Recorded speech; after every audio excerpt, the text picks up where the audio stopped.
세상이 교회를 미워한다는 것을 부인할 사람은 아무도 없습니다. 외람되지만 올바르게 신앙생활을 하고 믿음을 가지고 살아간다고 할 때 세상에서부터 미움을 받는 그런 경우들이 왕왕 아니 자주 있다는 것을 우리가 너무나 잘 알고 있습니다. 요즘엔 특히 교회가 얼마나 세상의 문매를 많이 맞고 있는지 모르겠습니다.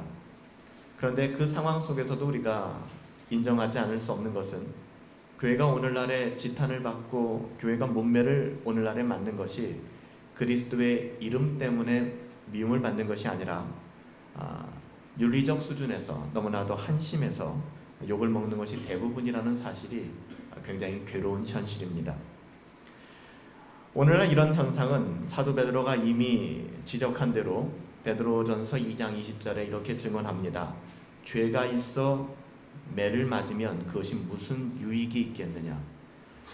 오늘날 교회가 세상으로부터 많은 문매를 맞고 있지만 그 문매가 과연 그리스도의 주되심 때문에 우리가 바른 신앙 때문에 맞고 있는 그런 문매인가, 아니면 우리의 윤리적이고 도덕적인 수준이 세상조차 용납할 수 없는 그 지경에 놓였기 때문에 우리가 욕을 먹고 있는 것인가는 자문할 필요가 있습니다. 그래서 사도 베드로가 그렇게 이야기한 것이죠. 죄가 있어 매를 맞으면 너에게 아무 유익이 없다라고 얘기합니다. 저는 이런 현상에 대하여 성경이 아닌 상식적인 판단을 가지고 도배된 오늘날의 기사, 그리고 많은 신앙 지도자들의 이야기들을 들으면서 때로는 우려가 될 때가 있습니다. 그 상식적인 판단이 무엇인가 하면, 교회가요 조금 더 윤리적이고 교회가 조금만 더 도덕적이 된다면 교회는 세상에서 신용과 사랑을 회복할 수 있을 것입니다 라는 이야기입니다. 얼핏 들으면 굉장히 설득력이 있는 이야기입니다. 이것은 성경에 대한 무식의 소치입니다. 우리의 믿음이 성숙해지면 여러분 세상이 우리를 좋아하게 될까요? 우리의 믿음이 성숙해지고 우리가 하나님께서 원하시는 그 가치대로, 하나님께서 명령하시고 부탁하신 그 뜻대로 살아간다 그러면 세상이 과연 우리를 좋아하게 될까요? 여러분, 그것은 착각입니다. 성경의 일관성 있는 논지는 오히려 그 반대죠. 베드로는 우리가 거룩하게 살고 선한 양심을 가져야 된다라고 증언하면서 그렇게 해야 될 이유를 이렇게 이야기합니다. 너희의 선행을 욕하는 자들로 그 비방하는 일에 부끄러움을 당하게 하려 함이라. 다시요, 베드로전서 3장 16절인데요. 너희의 선행을 욕하는 자들로 그 비방하는 일에 부끄러움을 당하게 하려 함이라. 이 말의 요지는 뭡니까? 우리가 하나님의 뜻대로 살아간다고 해도 우리가 세상의 윤리적 도덕적 기준에 그 기준을 넘어설 만큼 완벽하게 살아낸다 할지라도, 우리가 선행을 한다 할지라도 세상은 우리를 욕한다는 것입니다. 그저 욕하는 사람 부끄럽게 할 수 있도록 너희는 묵묵히 그 길을 걸어가라. 이것이 사도 베드로의 권면이죠. 욕을 먹을 각오를 하고 선행을 하라는 것입니다. 쉽지 않아요. 여러분, 우리가 선행을 하는 것도 쉽지 않지만 선행을 하는데 욕을 한단 말이에요. 우리가 죄가 있어서 매를 맞으면 그건 아무 유익이 없는 겁니다. 그거는 우리가 지금 이 시간에 다룰 내용도 아니에요. 그건 우리 스스로가 돌아보면 됩니다. 근데 여러분들, 우리가 선행을 함에도 불구하고 사람들로부터 욕을 먹고 때로는 미움을 받고, 성경은 이렇게 얘기하는 것이죠. 너희가 욕을 먹을 각오를 해라. 그리고 선을 행하라. 쉽지 않은 일이에요. 분명 우리들 가운데는 목사님 억울합니다, 억울해요 라고 말씀하시는 분들도 아마 계실 겁니다. 왜 그럴까요? 왜 이런 일이 억울하다고 생각되는 것일까요? 우리의 죄성을 드러내는 마음이 억울함인 경우가 굉장히 많습니다. 우리는 본성적으로 누가 가르쳐주지 않아도 태어날 때부터 모든 사람들에게 인정받고 싶고요, 모든 사람들에게 칭찬받고 싶고, 더불어 모든 사람들에게 야, 너는 진짜 괜찮은 사람이야 라는 말을 듣고 싶어 합니다. 누가 가르쳐주지 않아도 인지상정해. 모든 사람들이 그렇습니다. 우리는 누군가에게 칭찬을 들을 때 기분이 좋아집니다. 안 그런 사람은 없을 거예요. 나는 욕을 먹고 싶어, 나는 미움을 받고 싶어 라는 본성을 가진 사람은 아무도 없습니다. 인간의 본성은 좋은 소리를 듣고 싶고, 더불어 모든 사람들에게 좋은 평가를 받고 싶고, 나는 좋은 사람이야, 그렇게 살아가고 싶어 합니다. 그런데 인간의 이야기가 아니라 성경은 이것을 죄성이라고 이야기를 합니다. 왜냐하면 우리들은 나쁜 사람들이기 때문에 그렇습니다. 우리들은 나쁜 사람들이기 때문에 그래요. 우리들 자체가 전적으로 타락한 존재며 악을 먹고 마시는 사람들임에도 불구하고 우리는 여전히 마스크를 쓰고 가면을 쓰고 사람들에게 좋은 평가를 받기를 원합니다. 죄인인데, 말은 죄인이라고 얘기하는데 정죄받고 욕먹는 거는 너무너무 싫어합니다. 우리는 언제나 괜찮은 대접을 받기를 원합니다. 그리고 그럴 만한 자격이 있다라고 스스로 생각을 하고 스스로 승인을 합니다. 그래서 억울한 거죠. 그래서 억울한 겁니다. 여러분이 모두에게 좋은 사람이 되려는 마음을 가진다면 여러분들은 예수님 믿기는 불가능합니다. 정말로 그래요.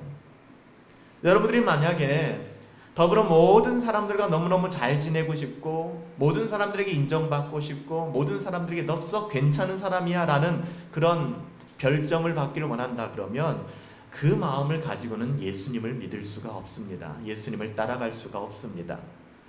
그래서 오늘 본문에서도 우리가 암송하고 있는 이 말씀에서도 우리 주님이 이렇게 말씀하시잖아요. 세상이 너희를 미워한다. 세상이 너희를 미워한다. 아담과 하와가 범죄했습니다. 우리는 이것을 알고 있어요. 하나님은 뱀에게 하시는 저주를 통해서 뱀과 여자 사이에, 그리고 뱀의 후손과 여자의 후손 사이에 있게 될 적대감에 대해서 창세기 3장 15절 원시복음이라고 하는 이 복음을 통해서 분명하게 말씀하셨죠. 뱀은 여인의 후손의 발 뒤꿈치를 상하게 할 것이지만 여인의 후손은 뱀의 머리를 깨게 될 것이다. 여러분, 그 관계가 우호적인 관계가 아닙니다. 결코 적대적인 관계입니다. 결국 교회와 세상, 이 적대감은 종국에 여인의 후손으로 예표되어져 있는 예수 그리스도, 그 예수 그리스도께서 뱀의 머리를 깨트리는 결정적인 승리를 얻게 될 것을 이야기하는 것이 기독교의 복음이거든요. 결국 세상과 교회, 하나님의 자녀와 세상과의 관계는 결코 우호적인 관계가 될 수 없다는 것입니다. 이것은 우리가 세상에 들어가서 세상과 더불어 살아간다는 것과 그들과 우호적인 관계로 지낸다는 것은 별개의 문제입니다. 주님께서는 우리들에게 그곳 가운데 들어가 어둠 속에서 빛이 되라 하셨고 소금이 되라고 하셨지, 그들과 동맹을 맺고 연합하고 서로 상부상조하라고 말씀하시지 않았다는 것을 우리는 너무나도 잘 알고 있습니다. 하나님의 자녀와 세상과의 관계가 적대적인 관계가 된다는 이 선언에 의하면, 창세기 3장 15절 이 말씀에 의하면 여인의 후손이 뱀의 머리를 깨게 될 것이다. 뱀은 여인의 후손에 여인의 이 발뒤꿈치를 상하게 할 것이다. 하나님의 자녀, 곧 교회와 세상의 인정과 사랑을 받게 될 거예요. 그러니까 하나님의 자녀 곧 교회가, 거듭난 신자들이 세상에서 인정받고 사랑받게 될 것이라는 기대는 그건 어디서 나온 건지 모르겠어요. 성경, 신구약 성경 66권 어느 곳을 보아도, 적어도 저는 목사로서 성경을 그래도 여러분들보단 많이 보았을 것 같아요. 성경 어느 구절을 보아도 세상과 동거하여라, 연합하여라, 세상에서 인정받아라, 세상과 더불어 잘 지내라, 세상과 싸우면 안 돼 라는 이야기를 저는 본 적이 없습니다. 불가능하다는 것이죠. 오히려 우리가 제자가 되었다, 주님의 사람이 되었다, 하나님의 자녀가 되었다라는 증거는 그것 때문에 세상이 우리를 미워하게 되는 거예요. 또 세상이 우리를 미워한다고 할 때 우리는 잘 돌아봐야 됩니다. 나의 죄 때문에, 나의 연약함 때문에, 나의 잘못 때문에 우리가 미움을 받는다면 여러분 고치셔야 해요. 대다수가 그래요. 우리가 복음의 그 본질 때문에 고난받는 경우는 정말 적거든요. 그렇지만 적지만 지금은 그 적은 부분을 여러분들과 나누는 거예요. 여러분, 이런 배경을 가지고 우리는 요한복음 15장을 암송해야 되고요, 요한복음 15장을 묵상해야 합니다. 주님은 세상이 너희를 미워할 것이라고 오늘 읽은 이 긴 본문을 통해서 거듭 강조하세요. 여러분 들어주세요. 주님이 말씀하시잖아요.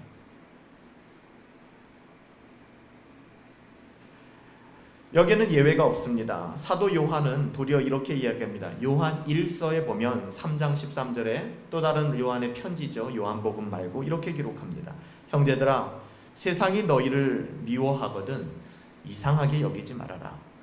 세상이 제자들을 미워하고 구별된 하나님의 자녀들을 미워한다는 것은 너무나도 당연한 말입니다. 사도 바울은 믿음의 아들 디모데에게 디모데후서 3장 12절에 이렇게 권면합니다. 무릇 그리스도 예수 안에서 경건하게 살고자 하는 자는 핍박을 받게 될 것이다. 여러분, 사도 바울과 요한만 이렇게 이야기했을까요? 우리 예수님께서는 예수님을 따라오는 사랑하는 제자들을 향하여 산 위에 앉아 8가지의 복을 말씀해 주셨습니다. 산상수훈이라고 얘기하는 팔복에 보면 의를 위하여 박해를 받는 자는 복이 있나니 천국이 저희의 것임이라. 나를 인하여 너희를 욕하고 핍박하고 거짓말로 너희를 거스려서 모든 악한 말을 너희들에게 다 쏟아부을 때 너희에게 복이 있나니 너희는 참아라가 아니죠. 기뻐하라, 즐거워하라. 하늘에서 너희의 상이 큼이라. 너희 전에 있었던 믿음의 사람들도 다 이같이 핍박받았다, 이같이 살았느니라. 마태복음 5장 10절에서 12절까지 말씀이에요. 이런 성경에 일관된 메시지가 있단 말입니다. 이 성경의 일관된 메시지, 오늘날 수많은 교회 강단에서 가장 무시되어지는 메시지 중에 하나입니다. 왜냐하면 이 말 자체가 우리의 죄성을 건드리기 때문에. 우리의 죄성이 뭐라고요? 모든 사람에게 인정받고 싶고 모든 사람들과 잘 지내고 싶고 모든 사람들에게 칭찬받고 싶어하는 그 죄성, 이걸 자꾸 건드리는 거죠. 힘들게 만드는 거예요. 주님은 보다 구체적으로 세상의 미움이 어떻게 나타날 것인가에 대해서 말씀하셨습니다. 그들은, 특별히 제자들은 유대교에서 출교를 당하게 될 것이고 더 나아가 너희는 죽임을 당하게 될 것이다. 와, 여러분, 이것을 우리는 지금 제3자의 입장에서 읽고 있지만 주님께서는 제자들에게 너희들에게 있을 일이라고 얘기한 거예요. 여러분, 출교라는 것은 유대인으로서 가장 두려운 징계입니다. 출교를 당한다는 것은. 출교는 단지 회당에서 쫓겨나는 게 아니에요, 여러분들. 그게 출교가 아닙니다. 유대교 사회에서 이 출교라는 것은 거의 생매장 당하는 것입니다. 그리고 더 나아가서는 죽임을 당하게 될 것이다라고까지 얘기하는 거예요. 실제로 제자들은 나중에 이 사도 요한을 제외하고는 모두 순교의 제물이 되었습니다. 주님이 하시는 말씀의 요지를 제대로 이해하는 것이 여러분 중요하지 않습니까? 주님은 세상이 제자들을 미워하는 것이 참된 제자의 증거라고 말씀하세요. 그래서 사도 요한은 좋았을 것 같죠? 늙어 죽었으니까. 사도 요한은 불안했을 거예요. 사랑하는 동역자, 사랑하는 친구들은 전부 다 순교를 당했어요. 우리 주님이 살아생전에 너희는 죽을 거라고, 거기까지 가야 내 제자라고 얘기했는데 나는 안 죽는 거예요. 우리가 생각할 때는 전 베드로 싫어요, 야고보 싫어요, 전 요한 되고 싶어요. 요한 그냥 끝까지 살다 죽고 싶어요. 근데 정작 요한은 죽고 싶었을 거예요. 주님을 위해서. 마치 기도드브레가 순교하는 그 자리에서 형제들이여, 나 같은 자가 하나님의 영광을 위하여 죽을 수 있다니 얼마나 감사한 일입니까? 여러분, 이것이 그냥 멋있는 뮤지컬의 한 대사가 아니라 진짜 나의 삶의 일부라면 여러분 어떻게 반응하시겠습니까? 주님은 세상이 왜 제자들을 미워할 수밖에 없는지 3가지 이유를 오늘 본문에서 말씀해 주십니다. 이건 우리가 들어야 될 메시지죠. 우리는 도대체 왜 고난받은 것이 신자의 삶이라는 이야기를 들어야 될 것인가? 이 자리에 앉아 계신 분들이 동일하게 저와 마찬가지로 이 성경이 하나님의 말씀이고 하나님의 계시인 것을 믿고 의지하신다면 이 말씀을 청종하셔야 합니다. 왜요? 이것이 하나님의 말씀이기 때문에 그렇습니다. 우리가 읽은 요한복음 15장 19절에 뭐라고 얘기합니까? 너희가 세상에 속하였으면 세상이 자기 것을 사랑할 것이지만 너희는 세상에 속한 자가 아니다. 도리어 내가 너희를 세상에서 택하였기 때문에 세상이 너희를 미워하였다라고 얘기하는 거예요. 제자들, 즉 예수 그리스도를 믿는 신자는 뭐라고 얘기하십니까? 세상에 속하지 않았다라고 얘기합니다. 여러분, 예수님을 믿는다는 것, 하나님의 자녀가 된다는 것은 세상에 속하지 않았다라는 것을 얘기하는 거예요. 여러분, 그렇다면 제자들의 소속은 어디입니까? 이 세상이 아니라 하나님의 나라라고 얘기를 하는 것입니다. 빌립보서 3장 20절에 가보면 예수 그리스도를 따르는 제자는 뭐라고 얘기해요? 하늘의 시민권을 가진 자다라고 이야기를 합니다. 하늘의 시민권을 가진 자. 하나님 나라와 세상 나라는 여러분 우방 관계가 아니에요. 적대 국가입니다. 그러니 세상이 예수님의 제자들인 신분을 가지고 있는, 시민권을 가지고 있는 그 소속을 알아보고 뭐라고 얘기하는 거예요? 세상과 우리는 우호 관계가 아니라는 거예요. 이것을 받아들이지 못한다면 신앙에 처음으로 돌아가셔야 해요. 예수님이 왜 죽으셨을까요? 왜 세상이 예수님을 미워했을까요? 물론 세상은 자기에게 속한 사람은 사랑합니다. 여기서 잘 들으세요. 사랑한다라는 단어를, 세상이 자기에게 속한 자를 사랑한다는 단어를 헬라어 원어에서는 필레오라는 단어를 사용합니다. 하지만 아세요? 앞서 17절에 제자들에게 너희는 서로 사랑하라 라고 얘기할 때는 필레오라는 단어가 아니라 아가페라는 단어를 사용해요. 여러분, 세상도 사랑합니다. 여러분, 세상에 속한 자를 사랑하는 것은 그냥 자기의 편이기 때문에 사랑하는 거예요. 하나님 편이 아니라 자기의 편이기 때문에. 누가 자기 편인지 알아보는 본성적인 분별력은 세상의 공중의 권세 잡은 자도 가지고 있다는 것이죠. 이 말은 누가 자기 편인지 아닌지를 아는 것, 분별력을 이야기하는 단어이기도 합니다. 여러분, 그렇잖아요. 세상 사람들은요, 기가 막히게 그 사람이 진짜 그리스도인인지 아닌지 압니다. 저 사람이 노미널 크리스천, 명목상 기독교인인지 정말로 하나님을 사랑하는 사람인지, 저 사람이 교회만 다니는 사람인지, 저 사람이 진짜 무서운 사람인지 세상이 알아요. 그렇기 때문에 여러분, 노미널 크리스천, 명목적인 신자들은 세상에서 박해를 당하지 않습니다. 오히려 참된 믿음을 가지고 살아가려는 사람들을 향하여 비난이 쇄도하죠. 여러분, 그렇습니다. 세상은 예수님을 미워하기 때문에 18절 말씀에 봐도 세상이 너희를 미워하면 너희보다 먼저 누구를요? 나를 미워한 줄 알라. 우리 예수님이 친히 말씀하시잖아요. 여러분의 어떠함 때문이 아니라고요. 여러분의 어떠함 때문에 여러분 미움을 당하신다면 그거 고치세요. 잘못된 습관이나 잘못된 기질 때문에 그렇습니다. 근데 여러분의 어떠함이 아니라 여러분이 하나님을 사랑한다는 그 이유 하나 때문에 고난을 당한다면 이유는 하나입니다. 그들이 예수님을 미워하기 때문에 그래요. 21절에 뭐라고 얘기합니까? 그러나 사람들이 내 이름으로 말미암아 너희에게 이 모든 일을 하리니 이는 나를 보내신 이를 알지 못하기 때문이라. 즉 세상이 그리스도를 알지 못하기 때문에 신자들을 미워하고 박해한다는 것이죠. 예수님 때문에 미움받는 것이라는 말씀이에요. 우리가 이 세상에서 받는 박해는. 빛이 세상에 왔어요. 빛이 세상에 왔는데 사람들이 자기의 행위가 악하기 때문에 빛보다 어두움을 더 사랑하는 거예요. 이게 요한복음 3장에 나오는 말씀이잖아요. 빛이 오셨어요. 여러분, 그래서 우리가 죄를 지면 자꾸 어두운 데로 들어가잖아요. 그렇죠? 자기를 자꾸 꽁꽁 숨기지 않습니까? 자기 자신이 양파 껍질처럼 벗겨지는 것에 대해서 불안한 마음이 생기잖아요. 여러분, 회개하면 돼요. 하나님의 은혜 가운데 돌아오면 되는데 이게 거북스러운 거예요. 그래서 예수 그리스도가 이 땅에 오셔서 빛이 되셔서 자기 백성을 비췄는데 그들이 어둠 가운데 있기를 좋아하니까 예수 그리스도를 미워하는 거예요. 세상이 그를 싫어하는 것입니다. 그래서 세상은 예수님을 미워했어요.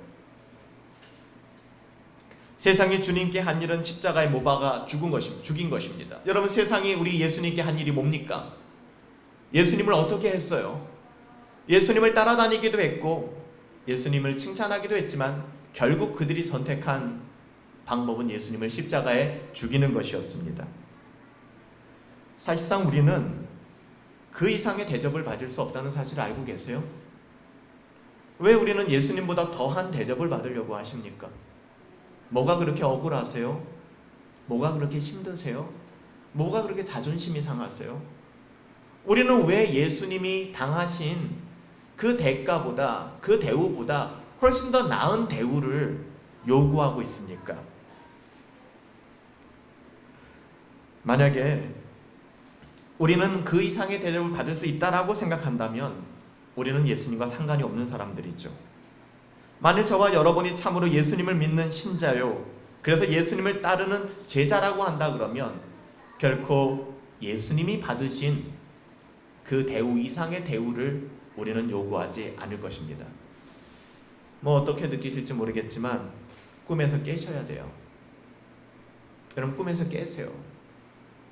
정말 저와 여러분들이 하나님의 자녀이고 하나님의 자녀로서 이 땅에서 철로 역정을 걸어가고 있고 우리가 마지막 그날에 우리가 가는 그 길 끝에서 우리가 주님을 만날 사람들이라면 여러분, 꿈 깨셔야 합니다. 우리는 적대 국가에서 사는 이방인들이에요. 우리는 적대 국가에서 사는 이방인들. 예수님을 여러분이 믿으려고 하신다면 적어도 이 각오에서부터 시작하셔야 합니다. 그냥 복 주고 잘 될 거야, 예수님 믿으면 너희 인생이 행복해질 거야가 우리의 시작점이 되어서는 안 됩니다. 적어도 예수님을 믿으려 한다면, 예수님을 따라가려고 한다면 이 각오를 해야 합니다. 여러분, 속지 마세요. 간곡히 부탁드립니다. 속지 마세요. 더 이상 세상과 내가 친하게 지내야지 라고 생각하지 마세요. 야고보 사도는 세상과 벗되는 것, 세상과 친구가 되는 것은 하나님과 원수가 되는 것이다, 야고보서 4장 4절에 증언합니다. 세상이 주님을 미워합니다. 그리고 여러분이 주님께 속한 사람이고 여러분이 진짜로 참 신자라면, 하나님의 자녀라면 여러분은 당연히 세상에서 미움을 받게 될 겁니다. 미움을 받게 될 거예요. 만약에 그런 미움이 내게 없다면 불안해하셔야 합니다. 내가 잘 살고 있는 것인가? 내가 하나님의 자녀가 맞는 것인가? 우리는 반대로 알고 있잖아요. 어려운 일이라도 생기면, 인간관계 끊어지고 시험 떨어지고 직장 날아가고 그러면은 정말 하나님이 나와 함께 계시는가 이런 생각을 하잖아요. 오히려 내가 이 세상에서 잘 될 때 마치 내가 하나님의 자녀인 것이 증거되는 것처럼 높은 고지를 점령하고 우리가 사람들을 막 후리고 있을 때 그때 내가 하나님의 자녀지, 왕의 권세를 주셨지 이렇게 생각하잖아요.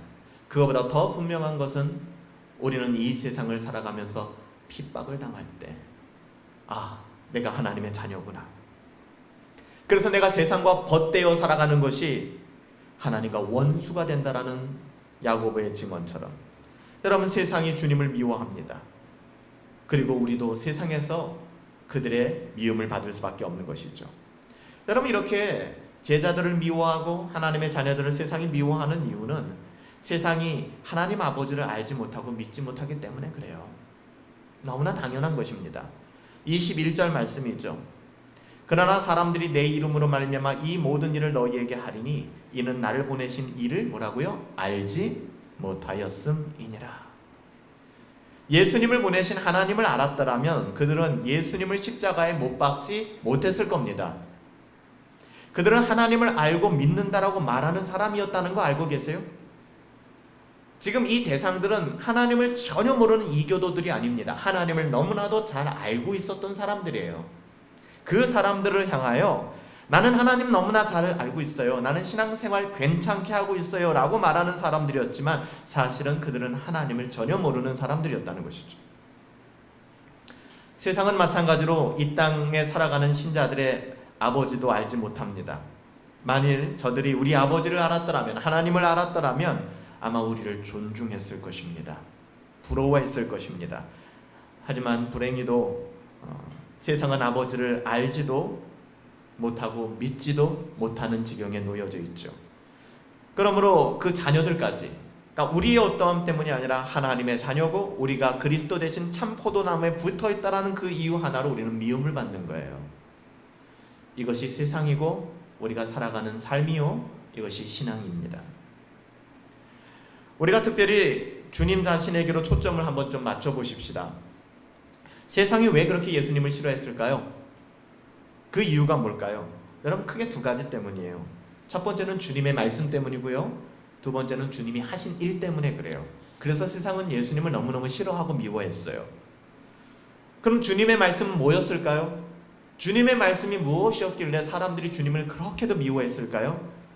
주님의 말씀은요, 신약 성경을 읽어보면 거의 대부분의 말씀들이 인간의 죄성을 드러내는 메시지였습니다. 그러니까 우리가 죄인 된 것을 각성시키는 메시지였어요. 아, 내가 죄인이구나. 여러분, 이 메시지를 들었을 때 사람들은 싫은 거예요. 이유 없어요. 그냥 싫은 거예요. 세상은 주님의 말씀을 싫어합니다. 그들은 성전 앞에서, 때로는 광장에서, 때로는 바닷가 해변가에서 예수님의 말씀을 들었습니다. 그분의 말씀이 권세 있는 말씀이라는 것도 그들은 알고 있었어요. 성경을 보면 이미 알고 있어요. 와, 무시 못해. 그분은 옳은 분이야. 그분은 대단한 분이야. 그래, 우리가 그분을 욕하지는 말자. 그분은 옳은 분이야. 그러면서 그런 말씀을 들었습니다. 근데 중요한 것 뭐냐? 그들은 회개하지 않았습니다. 그리고 그리스도를 믿지 않았습니다. 여러분들 가운데에도 동일하실 수 있습니다. 여기 서서 말씀을 전하는 저를 바라보시면서 그래도 적어도 여기선 목사가 설교하는 저 내용은 틀리지 않아. 그리고 바르기는 해. 그래, 올바른 거 인정해. 라는 단계로만 머물러 계신다면 여러분들은 곧 머지않아 저를 비난하게 될 것입니다. 똑같은 현상이에요. 예수님의 말씀을 듣고 와, 권세 있는 자로다. 와, 선지자의 하나와 같구나. 방불하구나. 이렇게 얘기했던 사람들이에요. 그렇지만 이들에게는 회개가 없었습니다. 그리스도를 믿지 않았어요. 여러분, 그들 중에 한 사람은 헤롯입니다. 헤롯은 세례 요한이 의로운 사람인 것도 알고 있었고 거룩한 사람이라는 것도 알고 있었어요. 알고 있었습니다. 그리고 그의 말을 듣고 크게 번민하기도 했어요. 오늘 제 설교를 듣고 크게 번민하시는 분이 계실지도 모르겠어요. 그리고 그래도 이 교회가 바른 교회니까 붙어 있어야지 하는 정도의 생각을 하시는 분들이 계실지도 모르겠습니다. 그렇지만 그 자리에만 머물러 있는 것이 안전하지 않다는 것입니다. 결국 여러분들 세례 요한을 그렇게 거룩한 사람이요, 또 세례 요한에 대해서 의로운 사람이라고 생각했던 헤롯은 어떻게 됐습니까? 그 역시 회개하지 않았죠. 결국은 어떻게 됩니까? 세례 요한의 목을 자른 사람이 바로 헤롯이었습니다. 그리고 예수님의 말씀을 듣고 그렇게 열광하던 사람들이 예수님을 십자가에 못 박았습니다. 사람들은 예수님의 말씀이 권세 있고 대단하다고 느꼈지만 회개하지도 믿지도 않았고 사실은 그 말씀이 자신들의 죄성의 어두움을 드러내는 것이 부담스러운 거예요. 그래서 그 메시지가 그냥 싫은 거예요. 그냥 나는 어두움이 편한 거예요. 여러분, 가끔 사고가 나거나 몸에 문제가 생기면 재활치료를 합니다. 몸이 정상적인 그 활동으로 돌아가기가 힘든 거예요. 여러분 잘 아시잖아요. 만약에 여러분들이 깁스라도 하면은요, 이 깁스를 풀으면 팔이 잘 안 움직여요. 왠지 아세요? 이것이 굳어졌던 시기가 너무 길기 때문에 이게 굳어버리는 거예요. 재활을 해줘야 됩니다. 그래야지 몸이 움직이죠. 이것을 거절하는 거예요. 회개하기 싫은 거예요. 그 자리에 머물고 싶은 거예요. 부정은 못하죠. 이것이 옳은 길인 줄 압니다. 우리가 수요일마다 철로역정을 공부했지만 얼마나 많은 사람들이 나와요. 그 사람들 전부 다 그 길이 옳은 길이라는 얘기를 해요. 그렇지만 그 길을 걷지는 않아요. 담을 넘죠. 다른 길로 걸어가죠. 배를 타고 건너가죠. 안락해 보입니다. 그리고 고생하면서 걸어가는 사람들을 보고 혀를 끌끌 차는 거죠. 뭐 저렇게 신앙생활을 해? 유별나게? 이렇게 살아가는 거예요. 그들은 예수님의 말을 싫어했습니다. 그리고 예수님이 하신 일을 싫어했어요. 잘 보실까요? 예수님이 하신 일은 뭔가요? 여러분, 정말 이상한 일이에요. 주님께서 하신 일들을 제가 성경을 찾아보면 병든 자를 고쳐주셨어요. 귀신 들린 자에게서 귀신을 쫓아주셨어요. 가난하고 어렵고 힘겨운 사람들 먹이시고 살펴주셨어요. 심지어는 죽은 자를 살려주셨어요. 하나같이 사람들에게 있어서 해로운 것이 없는 너무나도 좋은 일만 하셨어요. 근데 이상하죠? 세상은 그를 싫어했습니다. 여러분, 여기서 교회가 핍박받는 아주 중요한 핵심이 여기에 있는 거예요.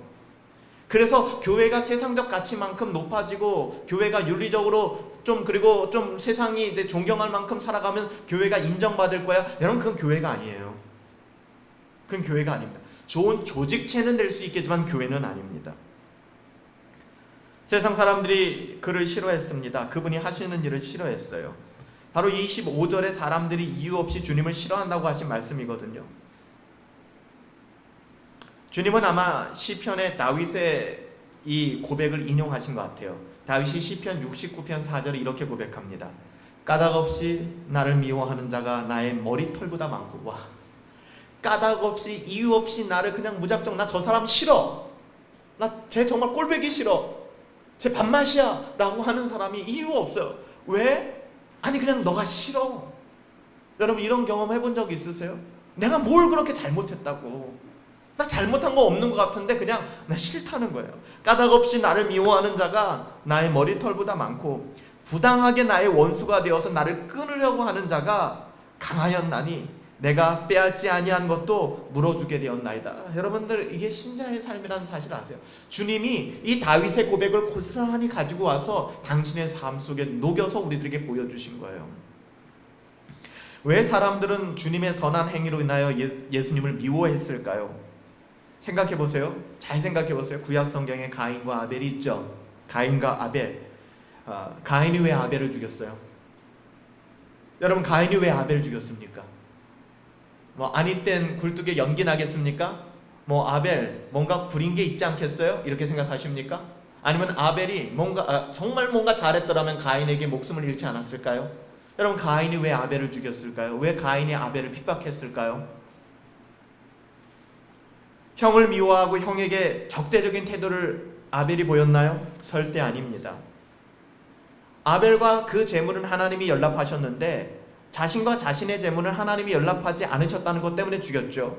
여러분, 이것이 바로 죄인의 본성을 보여주는 것입니다. 이 적대감, 그냥 싫은 거예요. 적대감.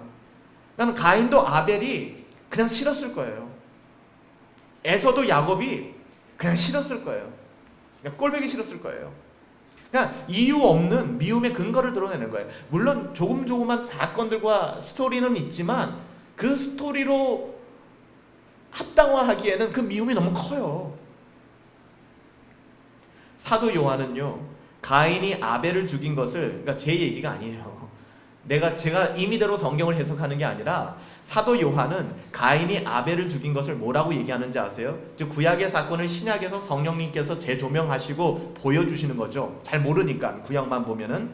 요한일서 3장 12절에 가보면 자기 행위는 악하고 아벨의 행위는 의로웠기 때문이라고 얘기해요. 놀랍지 않습니까?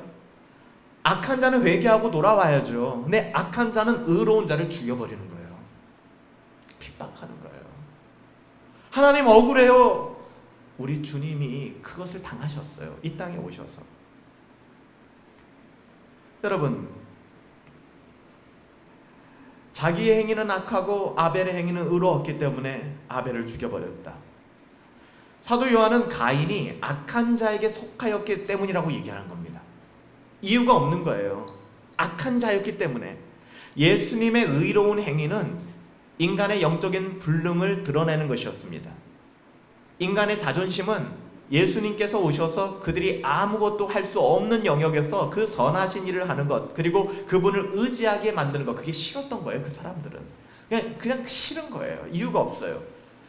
그들은 자기들이 하는 일이 초라해져 보였을 것입니다. 무시당한다라고 생각했을 것입니다. 그래서 예수님이 하는 일이 싫었던 거예요. 시기심이 일었을 것입니다. 네가 용서해? 이래도 더 용서할 수 있겠어? 그래, 너가 뭐 주님의 사랑으로 용서한다고? 좋다. 너 이렇게도 해봐도 또 용서할래? 세상은 계속 우리에게 그렇게 대할 것입니다. 계속 그렇게 이야기할 거예요. 사랑하는 여러분들, 인간의 자존심이 예수님이 하시는 일을 받아들이지 못하는 거예요. 근데 그것을 받아들일 수 있는 사람들이 있습니다. 예외가 있어요. 인간의 자존심 따위를 다 내려놓고 주님을 믿고 주님께 나온 사람들. I am nothing. 나는 아무것도 아닙니다. 주인의 상에서 떨어지는 부스라기도 쫓아오니 그것이라도 내게 취하여 주십시오 라는 수르보기냐 여인의 그 고백 같은 고백, 이것이 신자의 고백인 거예요. 여러분들, 주님은 뜬구름 잡는 이야기를 하시지 않습니다. 주님은 하나님의 자녀들에게 헛된 망상을 주시지도 않습니다. 여러분, 이렇게 미리 말씀해 주시는 이유가 있지 않습니까? 지금은 여러분 초대교회 전입니다. 주님이 그들과 함께 계세요. 주님이 아직 승천하지 않으셨습니다. 주님이 제자들과 함께 계세요. 주님이 미리 말씀해 주시는 거예요. 제자들에게 이런 일을 당하게 될 터인데, 너희가 이런 일을 당하게 될 터인데 실족하지 말아라. 이게 제대로 된 거야. 이게 참된 신앙생활이야. 다른 것 따라가지 말아라. 세상의 달콤한 유혹에 넘어가지 마. 그거 아니야.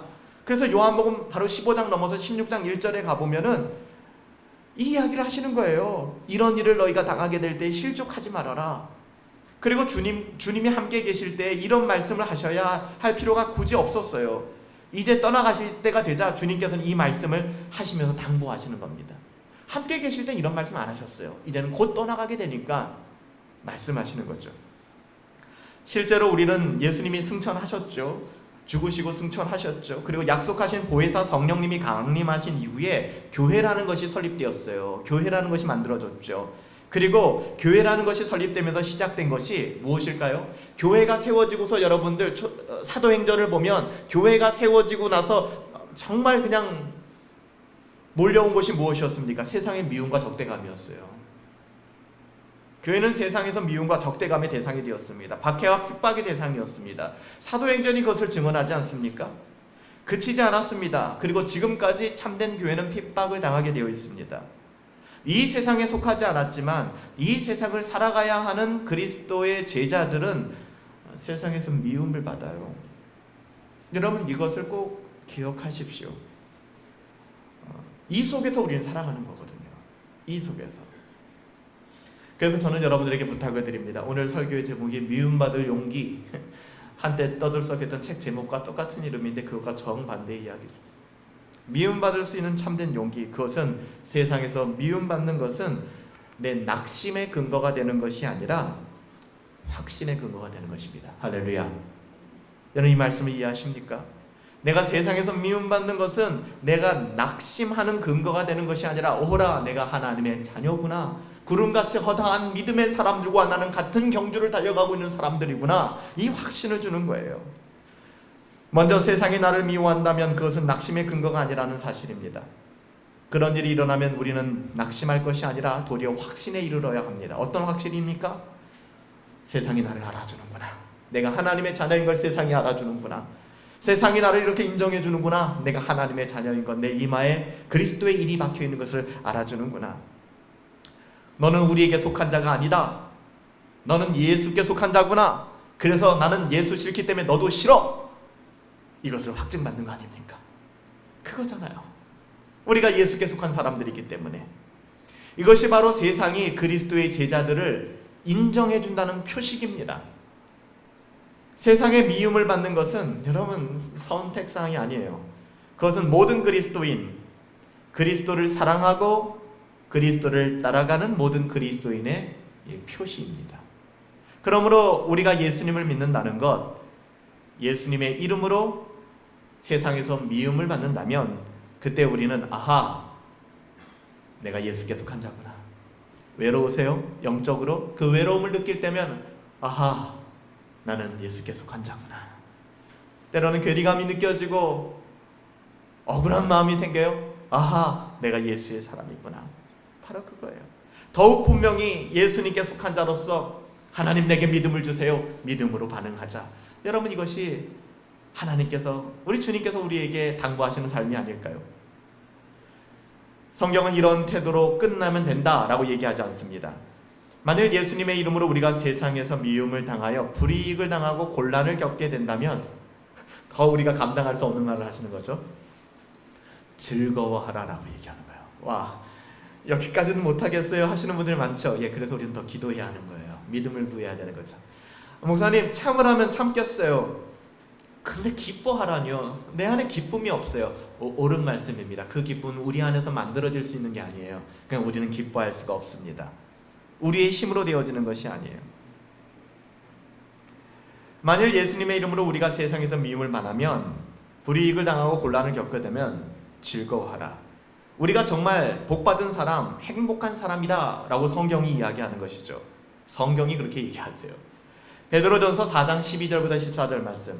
사랑하는 자들아, 너희를 연단하려고 오는 불시험을, 그 뜨거운 시험을 이상한 일 당하는 것처럼 이상히 여기지 말아라.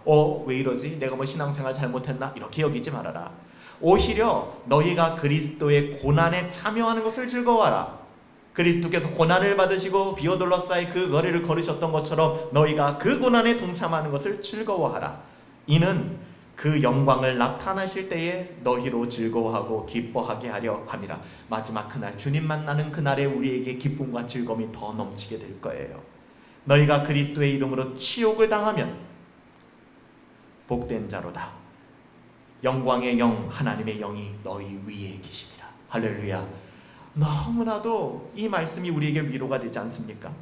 얼마나 적절하고 놀라운 말씀입니까? 세상이 우리를 미워하면 즐거워해야 될 이유가 무엇일까요? 그의 영광을 나타내실 때에 우리가 즐거워하고 기뻐하게 하시려는 주님의 의도를 알기 때문에. 여러분, 지금은 잘 안 와닿으실 거예요. 그렇지만 우리가 하나님의 택한 권속이요 하나님의 자녀들이라면 우리는 영광 중에 계신 주님 만나게 될 거 아닙니까? 여러분, 그것이 우리의 인생의 마지막 종점이잖아요.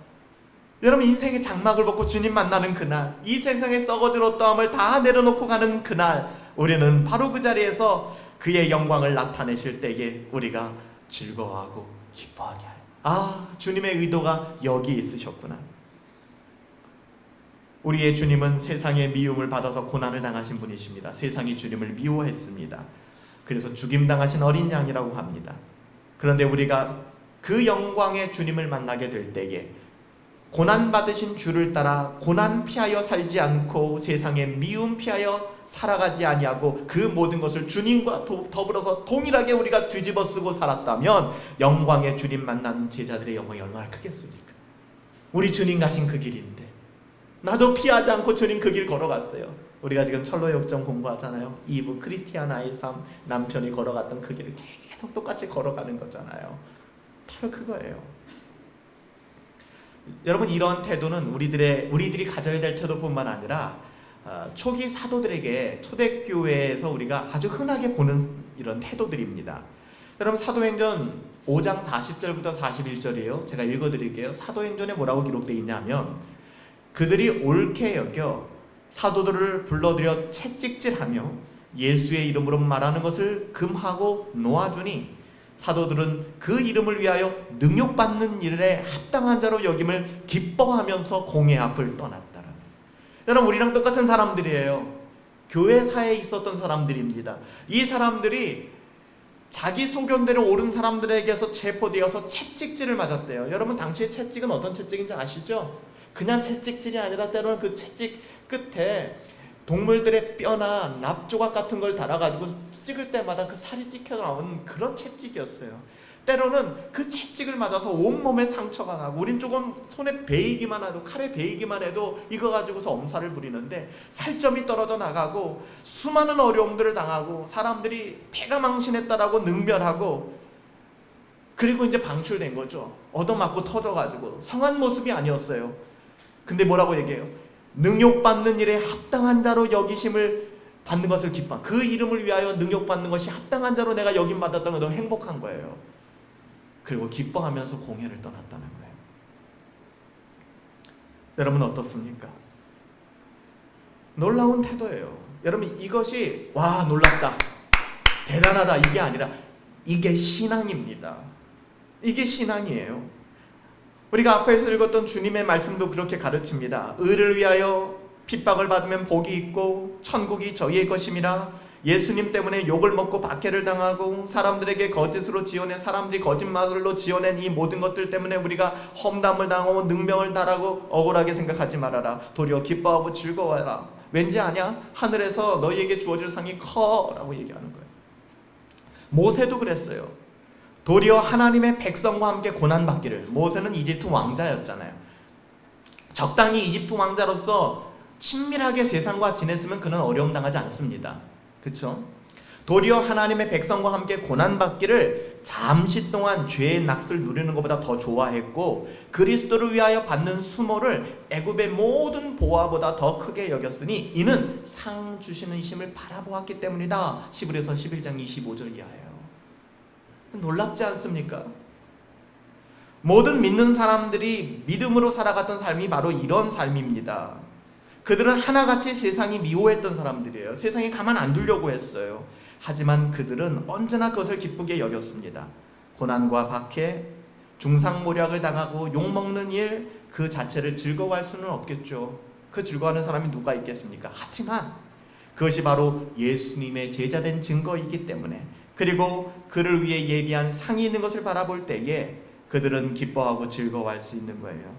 그래서 그랬을까요? 너희는 증인되어라. 이 증인이라는 말은 헬라어로 마르티스라는 말인데요, 단어를 쓰는데요, 마르티스라는 말은요 순교자라는 말로 병행돼서 사용됩니다. 즉 순교자, 마르티스예요. 그 순교자의 의미는 증거하다, 증인이라는 뜻이에요. 이 땅에서 증인된 삶을 살아간다는 것은 내가 죽는 겁니다. 아무든지 나를 따라오려거든 너희를 부인하라는 것이죠. 죽어야 된다는 것입니다. 근데 여러분들 그거 아세요? 우리 주님께서는 이제 떠나가기 앞서서 제자들에게 겁박하는 게 아니에요. 주님께서는 이렇게 말씀하십니다. 너희는 마음에 근심하지 마. 하나님을 믿지, 또 나를 믿어. 그리고 내가 너희에게 성령 하나님을 보내주실 거야 라고 얘기합니다. 이게 놀라운 위로죠. 그렇습니다. 주님께서는 다시 한번 이 말씀을 하신 이후에 성령을 약속하십니다. 즉 제자들은 절대 자기 능력으로 세상의 적대감을 감당할 수 없는 걸 주님이 아시는 거예요. 여러분 잘 들으세요. 우리의 힘으로 기뻐할 수 있어요? 없어요? 없어요. 우리의 힘으로 이 모든 것을 참을 수 있어요? 없어요? 없어요. 그렇기 때문에 하나님께서 이 땅에 성령으로 임하여 주시사 그것을 가능케 하신 것입니다. 그러니까 내 힘으로 하려고 하지 마세요. 죽으셔야 됩니다. 나는 못한다라고 고백해야 돼요. 그래요. 쉽게 타협하고 말 것입니다. 우리는 우리의 힘으로 하려고 그러면 욕먹고 중상모략 당하고 매를 맞고 오해와 비난을 받는 것, 여러분 우리의 힘으로 견딜 수 있어요? 못 견뎌요. 저도 못 견딥니다. 우리는 쉽게 타협하고 말 거예요. 내가 이렇게 살아야 되나? 내가 이렇게까지 신앙생활 해야 되나? 나 안 해. 이러고 말 겁니다. 하지만 보혜사 성령 진리의 영이 오시면 그분은 예수님에 대하여 분명히 증거해 주실 것입니다. 뿐만 아니라 우리와 함께 하심으로 말미암아 넉넉히 이 모든 일들을 감당하며 살아갈 수 있게 도와주실 거예요. 참 포도나무 대신 주님께 붙어있는 자에게는 주님께서 우리를 그와 같이 버려두지 아니하시고 그렇게 붙잡아 주신다라고 말씀하시지 않았습니까? 말씀을 맺습니다. 여러분 이런 적대적인 세상, 이 세상에서 미움을 받을 수밖에 없는 제자들을 주님께서 아셨기 때문에 주님은 그토록 강조하신 말씀 뭡니까? 너희는 서로 사랑하라. 내가 너희를 사랑한 것 같이 너희는 서로 사랑하라. 세상은 너희를 사랑하지 않는다.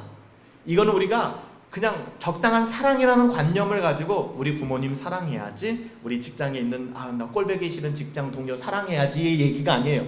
그 사람 사랑하라고 하는 얘기가 아닙니다. 신자들이 신자를 사랑하라는 거예요. 하나님의 자녀들이 하나님의 자녀를 사랑하라고 얘기하는 거예요. 여러분 이 말씀이 이제는 이해가 되실 거예요. 왠지 아세요? 우리는 세상에서 미움을 받는 사람들이기 때문에. 이런 말씀을 듣고도 여전히 교회 안에서 우리가 가면을 쓰고 여전히 우리가 우리 자신의 어떠함으로 자신을 치장하면서 서로를 참된 그 사랑으로 사랑할 수 없다면 교회는 무력해지게 될 것입니다. 교회는 신앙생활을 하면 할수록 괴리감을 느끼게 될 것입니다. 세상은 세상에 속한 자를 사랑합니다. 우리가 이 적대적인 세상에서 교회로서 그리스도의 몸으로서 살아가기 위해서는 서로가 사랑하셔야 합니다. 이 사랑은 세상에 속한 자를 사랑하는 그런 자연적인 사랑이 아니라 차원이 달라요. 조건 없는 사랑, 아가페의 사랑으로 얘기하는 거예요. 그래서 주님이 너희는 사랑하라 라는 이야기할 때 주님은 아가페를 말씀하셨어요. 필레오가 아니라. 어떻게 조건 없이 사랑할 수 있을까? 그리스도에 대한 사랑, 그리스도께 대한 순종이 전제되어 있기 때문에 가능한 것입니다. 이 조건 없는 사랑으로 오늘 우리가 한 교회, 분당 허브 교회라는 그리스도의 교회에서 서로 사랑해야 하는 것은 우리 모두가 세상에서 미움을 받는 제자라는 정체성 때문에, 우리 모두가 세상에 속하지 않고 그리스도께 속했다라는 정체성 때문에 가능한 사랑들이에요. 그래서 저는 가끔 그런 생각해봐요. 세상에서 살다가 얼마나 힘드세요? 얼마나 어려우세요? 하나님의 자녀로서 살아간다는 것이 예배당에 찾아와서는 서로가 서로에게 위로가 되는 것이죠. 너도 이런 어려움을 당했구나. 나도 이런 어려움을 당했는데 그래도 우리 포기하지 말자. 그 길 걸어가자. 야, 거기 땅 사니까 돈 벌었어. 야, 나 여기 투자했더니 돈 벌었어. 야, 맛집 알아냈어. 이런 수준의 교제가 아니라, 형제 많이 힘들었구나. 자매 많이 힘들었구나. 나도 힘들었는데 그래도 우리 주님 바라보자. 우리 같이 그 길 걸어가자. 그럼 이게 교회 아니겠습니까? 이게 순모임 아니겠습니까? 그럼 무엇을 기대하십니까? 무엇을 바라봅니까? 오늘 주님께서는 주님을 따라가는 제자들의 길이 어떤 것인지 말씀해 주셨어요. 이 말씀을 여러분 영혼의 가슴에 새길 수 있게 되길 바랍니다. 두려워하지 마십시오. 미움받는 것 너무 무서워하지 마십시오. 모든 사람에게 좋은 사람이 되는 것, 또 모든 사람에게 사랑받는 것, 이런 세상적 방식에 여러분들 매몰되어 계시지 마세요.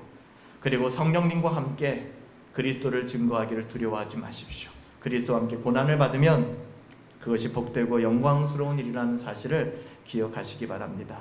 그리스도를 위하여 복음과 함께 고난을 받으세요. 여러분, 이것이 기독교입니다. 기도하겠습니다.